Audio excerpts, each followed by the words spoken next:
പ്രശസ്ത ആയുർവേദ ചികിത്സകനായിരുന്ന ശ്രീ ലൂയിസ് വൈദ്യരുടെ പിന്തുടർച്ചാ സ്ഥാപനം 70 വർഷത്തെ ചികിത്സാ പാരമ്പര്യമുള്ള Shreyas Ayurveda hospital and research centre Kumbalangi. വയോജന ചികിത്സ ഒരു കുടക്കീഴിൽ രാജഗിരി ജെറിയാട്രിക് മെഡിസിൻ വിഭാഗം പ്രവർത്തനം തുടങ്ങി. ആലുവ രാജഗിരി ആശുപത്രിയിൽ ജെറിയാട്രിക് മെഡിസിൻ വിഭാഗം പ്രവർത്തനം ആരംഭിച്ചു. V star managing director Sheela Kochouseph Chittilappilly ഉദ്ഘാടനം ചെയ്തു. വാർന്ന കേരളത്തിൽ ആരോഗ്യരംഗം കൂടുതൽ വയോജന സൗഹൃദമാകണമെന്ന് ഷീല കൊച്ചൌസഫ് അഭിപ്രായപ്പെട്ടു. This is a much awaited and much needed department in Kerala. I congratulate Rajagiri Hospital. WHO tells that 60, you get the entrance. That is the entry level.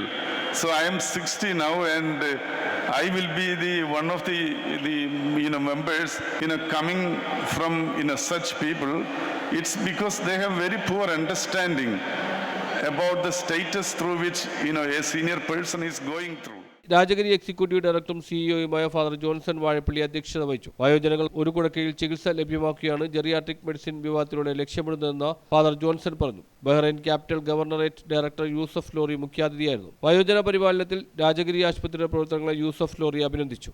വയോജനങ്ങളുടെ ശാരീരികവും മാനസികവും വൈകാരികവുമായ പ്രശ്നങ്ങൾക്ക് പരിഹാരം കണ്ടെത്തുവാൻ സഹായകരമാവുന്ന ഒരു മെഡിക്കൽ സ്പെഷ്യാലിറ്റിയാണ് ജെറിയാട്രിക് മെഡിസിൻ. വിവിധ രോഗങ്ങളുടെ ചികിത്സ ഏകോപിപ്പിക്കുന്നത് വഴി കുറഞ്ഞ ചെലവിലും വേഗത്തിലും ആരോഗ്യ പരിപാലനം നടത്തുവാൻ ഈ സ്പെഷ്യാലിറ്റിയിലൂടെ സാധിക്കും. ദീർഘകാല അസുഖങ്ങൾക്കൊപ്പം ഡിമെൻഷ്യ, പാർക്കിൻസൺസ്, എല്ലുകൾക്കുണ്ടാവുന്ന ബലക്കുറവ് തുടങ്ങിയ എല്ലാവിധ വയോജന സംബന്ധമായ അസുഖങ്ങൾക്കും കൗൺസിലിംഗ്, ഫിസിയോതെറാപ്പി, റീഹാബിലിറ്റേഷൻ എന്നിവയുടെ സഹായത്തോടെയുള്ള ചികിത്സ ഈ വിഭാഗത്തിൽ ലഭ്യമാണ്. കൂടാതെ പാലിയേറ്റീവ് കെയറും രാജഗിരി അറ്റ് ഹോം സേവനങ്ങളും ജെറിയാട്രിക് മെഡിസിൻ വഴി ലഭിക്കുന്നു. ആരോഗ്യമേഖലയിൽ 48 വർഷത്തെ പ്രവർത്തന പരിചയമുള്ള ഡോക്ടർ ജോർജ് പോളാണ് ജെറിയാട്രിക് മെഡിസിൻ വിഭാഗം മേധാവി. ചടങ്ങിൽ ജെറിയാട്രിക് വിഭാഗം മേധാവി doctor George Paul, consultant doctor Bhavana Priyanka എന്നിവരും സംസാരിച്ചു. News bureau, Aluva.